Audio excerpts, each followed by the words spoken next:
வளர்ந்து கோபுரமாய் உயர்ந்து தாய்மணமாய் கனிந்து தேனமுத தித்திப்பென சிந்தையெல்லாம் மகிழ்ந்து 100 வருமாக உள்ளமெங்கும் உன்னதம் நிறைந்து திருவிழாவின் தோரணங்களாய் உதயம் சுமந்து வரும் விடியல் உறவுகளுக்கு இந்த இளையவளின் இதயம் கனிந்த வணக்கங்கள்.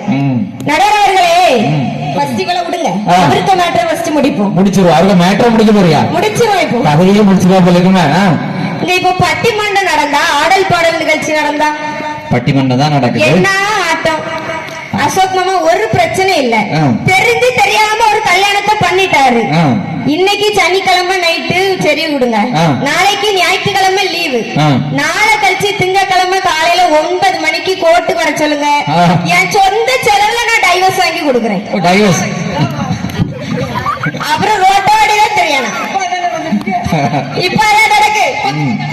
அப்ப டைவர்ஸ் வாங்கி கொடுக்க தயாரா இருக்கிறீங்க? சொந்த செலவுல நான் வாங்கி கொடுக்குறேன். இந்த பெண்கள் புத்தி பாத்துக்கிட்டீங்களா? ஒரு குடும்பம் ஒன்னா சேரணும்னு பார்க்க மாட்டாங்க, பிரிச்சு விட்டுருவாங்க.